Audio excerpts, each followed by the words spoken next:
आज मैं आ गया हूँ कान्हा टाइगर रिजर्व में सफारी करने, जहाँ कई प्रकार के जानवर पाए जाते हैं। लेकिन मैं यहाँ एक ऐसे जानवर को देखने वाला हूँ जिसको आज तक सफारी में मैंने कभी नहीं देखा।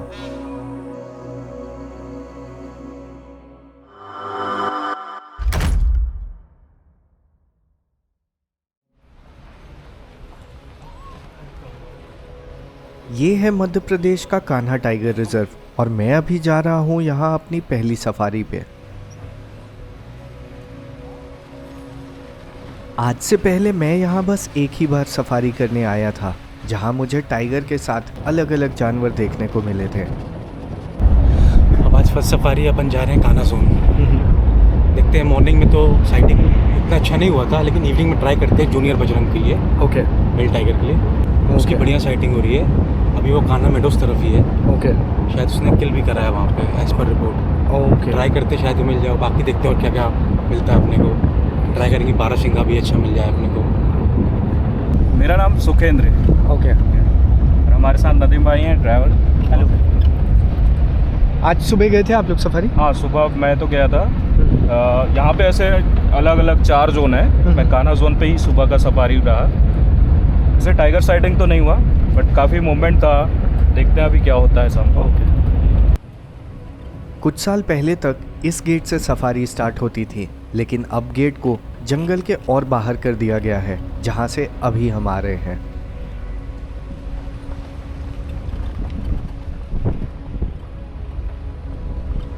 अभी सफारी स्टार्ट ही हुई थी और हमें अलग अलग जानवर दिखने लग गए। यहाँ अभी सियार का एक परिवार है, लेकिन हमें अभी बहुत आगे जाना है और हम इनके लिए यहाँ नहीं रुक सकते हैं। इस बार फिर से मेरे साथ अंकित कनकने हैं, जिनके साथ मैंने मध्य प्रदेश के कई जंगलों में सफारी किया है। कान्हा का जंगल प्रसिद्ध है अपने सुंदरता के लिए, लेकिन यहाँ टाइगर के अलावा भी एक विशेष जानवर है जिसको मैं देखना चाहता हूँ। कान्हा में बड़े बड़े घास के मैदान हैं, जो कान्हा को दूसरे टाइगर रिजर्व से अलग बनाता है। और इन्हीं घास के मैदान के चलते यहाँ कई प्रकार के जानवरों को आसानी से देखा जाता है।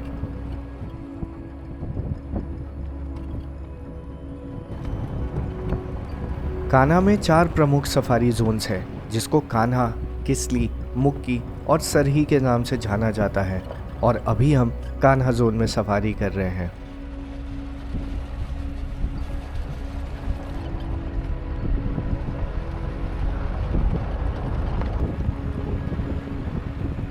कई लोगों का मानना है कि जंगल बुक की कहानी कान्हा से निकली है और ना कि पेंच से। आपका क्या मानना है? आप मुझे कमेंट करके बताइए। अगर आप भी भारत के जंगलों में ऐसे ही सफारी पे जाना चाहते हैं तो ज्वाइन कीजिए walk into the wild platform. यहाँ आप अपनी सफारी दूसरों के साथ शेयर कर सकते हैं और दूसरों की सफारी को ज्वाइन करके पैसे बचा सकते हैं। और चलते चलते इस छोटे से तालाब में हमें कुछ दिख गया। रोक लेना भाई। ये है इंडियन सॉफ्ट शेल टर्टल, यानी भारतीय नरम खोल वाला कछुआ। ये मीठे पानी में रहता है और दक्षिण एशिया में पाया जाता है। ये ओमनीवोर्स यानी सर्वाहारी होते हैं और ये पानी में पाए जाने वाले पौधों से लेके मछली, सड़ा हुआ मांस और पानी में ही पाए जाने वाले छोटे जीव जंतुओं को खाते हैं। कान्हा एक बड़ा और खुला जंगल है और ऐसे बड़े बड़े घास के मैदान में टाइगर को ढूंढना आसान नहीं है। लेकिन टाइगर्स के अलावा यहाँ हर चप्पे चप्पे पे कोई ना कोई जानवर देखने को मिल जाता है। और हमें दूर से ही एक स्पेशल जानवर दिख गया।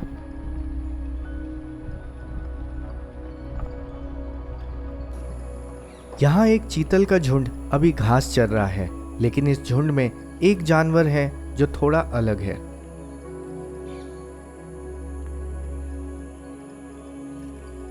ये है काला हिरन यानी ब्लैक बक। ये जंगलों में कम और न्यूज़ चैनल पे अधिक दिखाई देता है।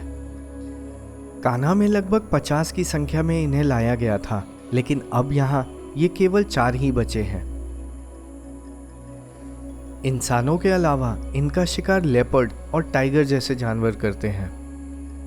ये धरती पे सबसे तेज भागने वाले जानवरों में से एक हैं और लगभग 80 किलोमीटर की स्पीड से भाग सकते हैं।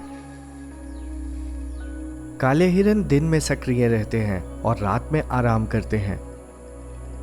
ये सुबह और शाम में सबसे अधिक सक्रिय होते हैं। इंसानों द्वारा इनका शिकार इनके मांस और खाल के लिए किया जाता है, जिसके चलते इनकी संख्या में गिरावट आई है। कि यहाँ पे सरवाइव नहीं कर पाए वो, उस हिसाब से क्या इनको एकदम कम हाइटेड वाला ग्रास चाहिए। ओके।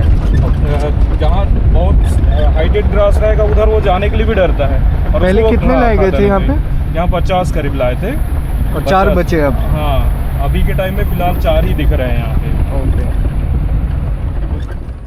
अभी तक हमें कोई टाइगर तो नहीं मिला, लेकिन चारों ओर अलग अलग प्रकार के जानवर देखने को मिल रहे हैं। आगे रुकते हैं।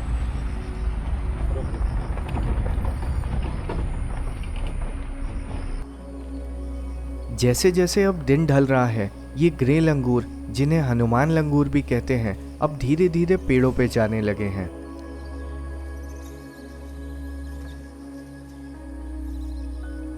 इन्हें जितना खतरा धरती पे है, उतना ही खतरा इन्हें पेड़ों पे भी होता है, क्योंकि तेंदुए पेड़ पे चढ़ के इनका शिकार करते हैं।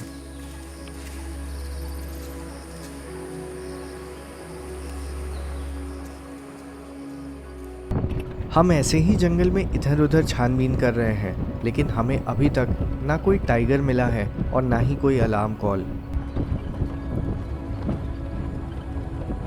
अब शाम हो चुकी है और जल्द ही अंधेरा होने वाला है, और अगर टाइगर हमें अभी नहीं मिला तो कम लाइट में मैं टाइगर को फिल्म नहीं कर पाऊंगा। अभी चलना शुरू किया। लेकिन सफारी से बाहर जाने से पहले हमें दूर से डियर की अलार्म कॉल सुनाई दी। ये सामने वाला। वहाँ जो भी है हमसे अभी बहुत दूरी पे है, जिसे यहाँ से देखा नहीं जा सकता है। इसका वाला भी मरे तो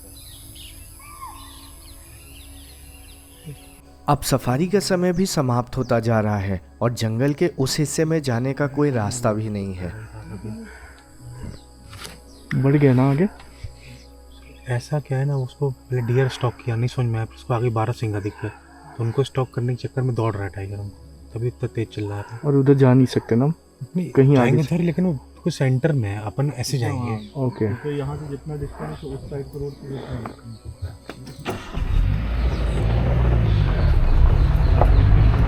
आज की सफारी से तो हमें बाहर जाना पड़ रहा है, लेकिन कल सुबह फिर से मेरी सफारी इसी जोन में है।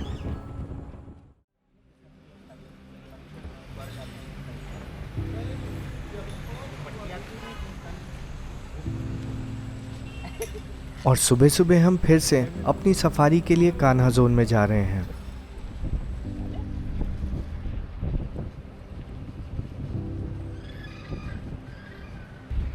ये नवंबर का महीना है और अब हल्की हल्की ठंड होने लगी है और साथ ही सुबह और शाम कोहरा छाने लगा है।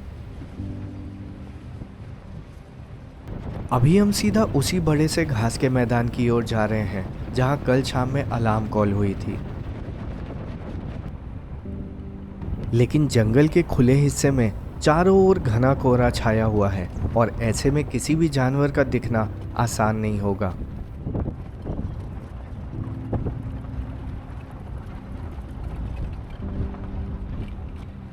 लेकिन थोड़ी दूर आने पे हमें वो जानवर दिख गया जो कान्हा में सबसे प्रसिद्ध है।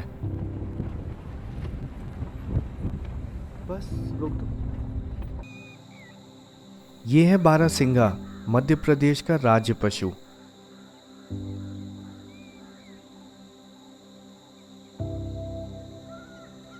सालों पहले कान्हा में केवल 46 बारहसिंगे ही बचे थे और सालों तक उनको बचाने का प्रयास किया गया और आज इनकी संख्या 1000 से भी अधिक हो चुकी है।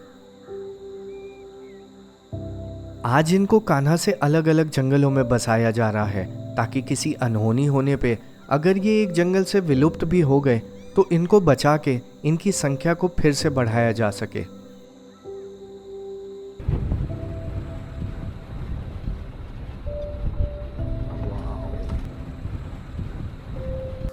यहाँ अभी केवल 2 ही बारहसिंघा हैं और अब ये इस छोटे से तालाब के पास आ गए हैं।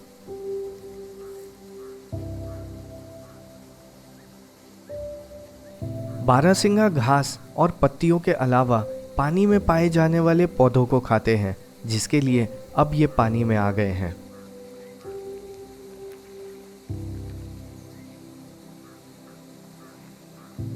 ये माहिर तैराक होते हैं और दलदलों और नदियों को आसानी से पार कर लेते हैं। इससे इन्हें बाघों और अन्य शिकारी जानवरों से बचने में भी सहायता मिलती है। बारहसिंघा नाम इनके सींग के चलते पड़ा है, जिसका अर्थ है 12 सींग वाला, लेकिन कई बार इनके सींग की शाखाएं 15 से भी अधिक, यहाँ तक कि 20 तक पाई गई हैं।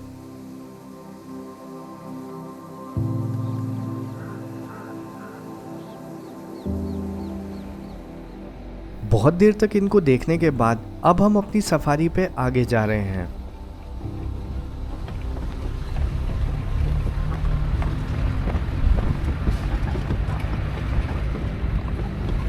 कल की तरह आज भी हम जंगल के अलग अलग हिस्से में घूम रहे हैं, लेकिन अभी तक हमें ना किसी टाइगर के पंजे का निशान मिला है और ना ही एक भी अलार्म कॉल। चलते चलते आगे वाले घास के मैदान में हमें एक ऐसा जानवर दिख गया जिसको यहाँ देखने की आशा भी हमें नहीं थी। यहाँ घास के मैदान में एक हाथी अभी घास खा रहा है। देख के नहीं समझ आ रहा है कि यह हाथी पालतू है या जंगली, लेकिन इतने बड़े घास के मैदान में इसे देखना एक बहुत ही सुंदर दृश्य है। ऊंचे घास होने के कारण ये देख पाना कठिन है, लेकिन हो सकता है ये पालतू हो और इसके पैरों में चेन लगी हो। जंगलों में पालतू हाथियों की अहम भूमिका होती है। वन विभाग इनका उपयोग बाघों को ढूंढने और पहरा देने के काम में लाते हैं।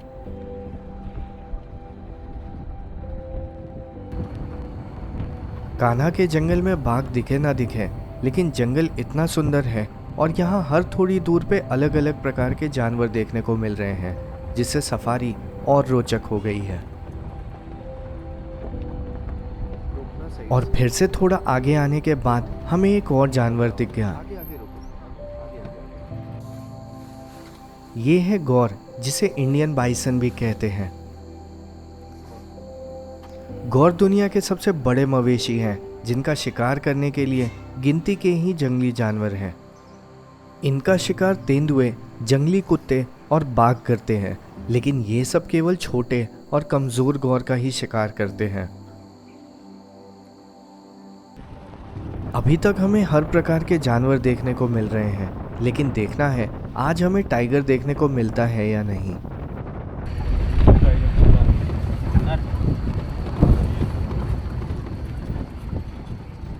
और हमें अब टाइगर के पंजे का निशान मिलने लगा। अगर कोई टाइगर इन रास्तों से चल के गया हो तो हो सकता है कहीं आसपास से किसी जानवर की अलार्म कॉल सुनाई दे जाए।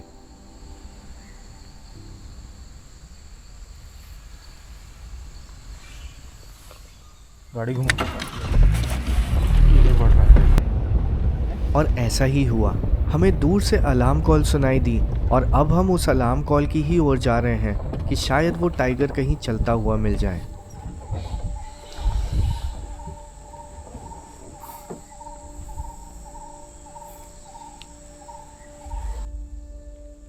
यहीं कहीं दूर से चीतल की अलार्म कॉल हो रही थी और हो सकता है कोई टाइगर चल के इसी ओर आ रहा हो।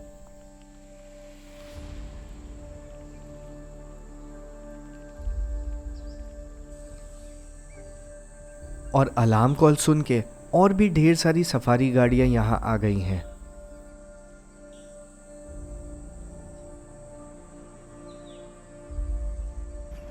यहीं थोड़ी दूर पे और चीतल दिखाई दे रहे हैं और अब देखना है इन्हें किसी टाइगर के इधर आने का आभास होता है या नहीं।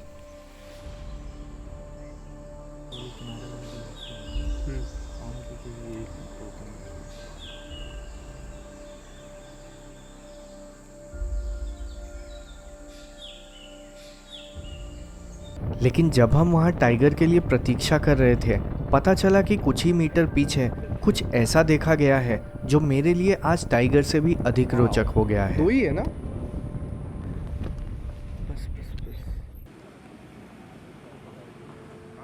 ये है वाइल्ड डॉग यानी जंगली कुत्ते, और इन्हें ढोल भी कहा जाता है।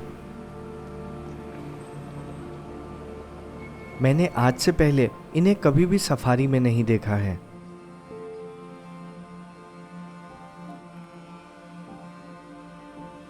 वैसे तो ढोल छोटे और बड़े झुंड में रहते हैं, लेकिन यहाँ अभी केवल 2 ही दिख रहे हैं।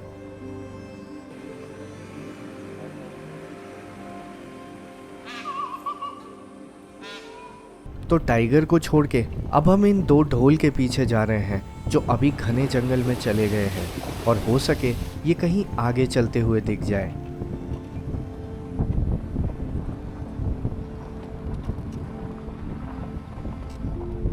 और थोड़ी देर इधर उधर ढूंढने के बाद ही हमें ये फिर से मिल ही गए।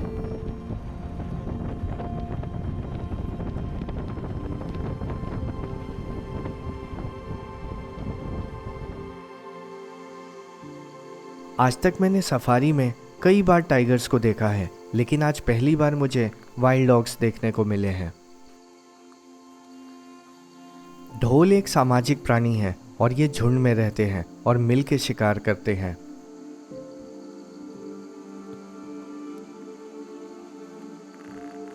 देखने में ये भले खतरनाक ना लगे, लेकिन जंगल में लगभग इनसे सारे जानवर डरते हैं।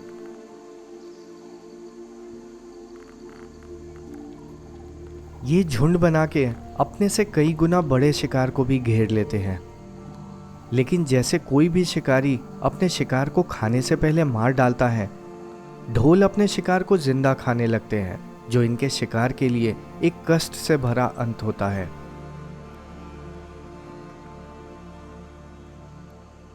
ढोल शिकार के समय एक दूसरे से बात करने के लिए सीटी बजाते हैं और उसी सीटी के सहारे वो शिकार की रणनीति बनाते हैं और हमला भी करते हैं।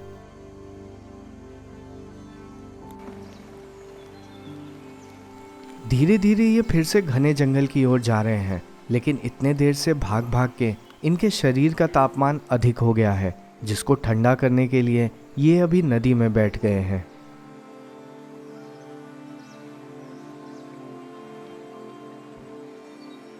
ढोल की संख्या आज जंगलों में बहुत कम बची है और ये भविष्य में विलुप्त भी हो सकते हैं।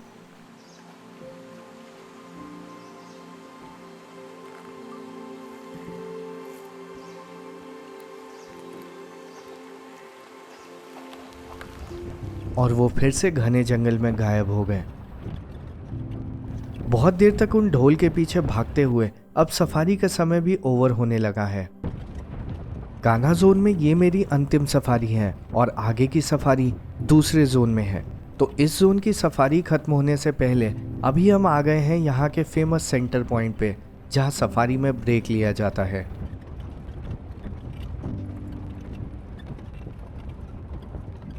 मध्य प्रदेश के अन्य जंगलों की तरह यहाँ कैंटीन है जहाँ खाने की चीज़ें मिलती हैं,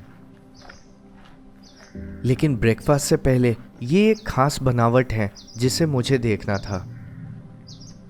ये पूरा ढांचा चीतल के सींग से बनाया गया है, जो हर साल चीतल गिरा देता है। मतलब वो अपने सींग को गिरा देता है और ना कि इस ढांचे को।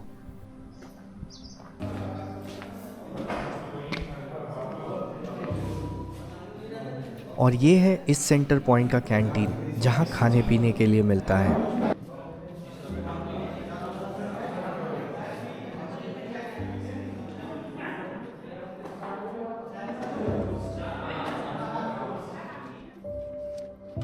जल्दी से ब्रेकफास्ट करके अब हमें सफारी से बाहर जाना है।